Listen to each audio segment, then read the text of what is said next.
Democratic lawmakers are doing a terrific job of blowing up their own agenda items at a time where it's crunch time.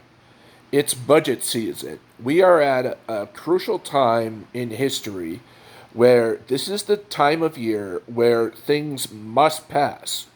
It's budget season. The government is days from shutting down. Things must pass, or else the government will come to a standstill, just like it has before. Under the Trump years, under Obama, it's like clockwork. And Democrats are literally screwing up. And they're screwing up because they don't seem to know how to wrangle in Kristen Sinema and Joe Manchin into their own agenda items.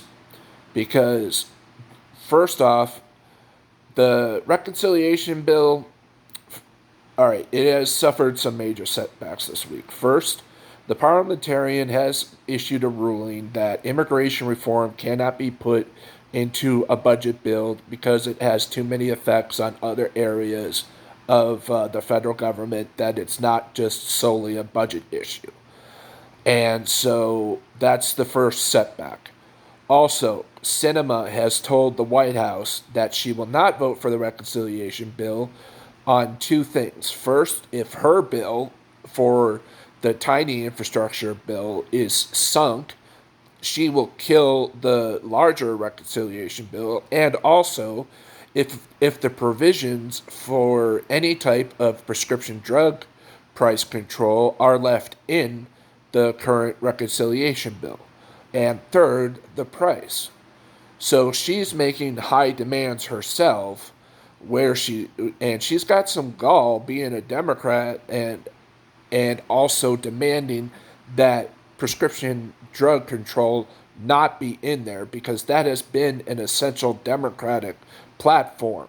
I don't know how you can call yourself a Democrat and actually request that prescription drug control or negotiations not be in a federal budget bill.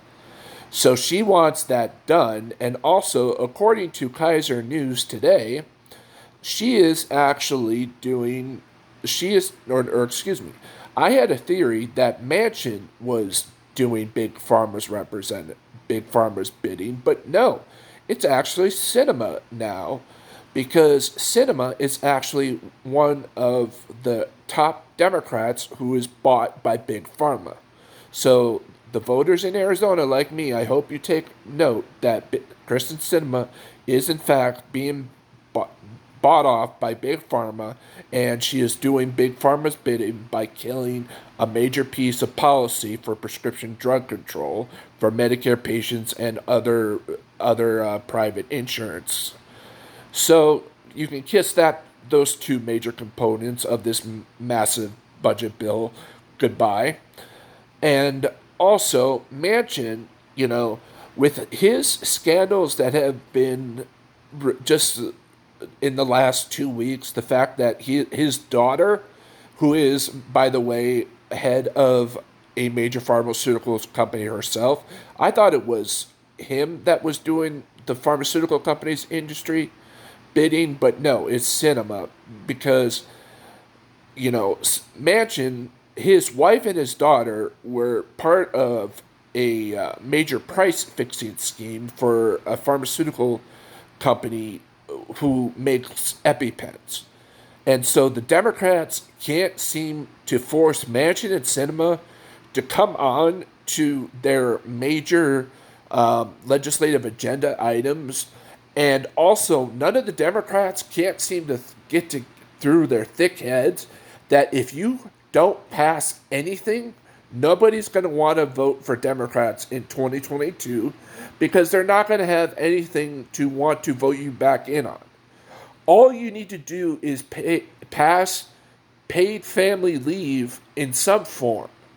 That's it. That's the bare minimum to keep Democrats back in the House, is paid family leave. That's all you really need to keep a Democratic majority.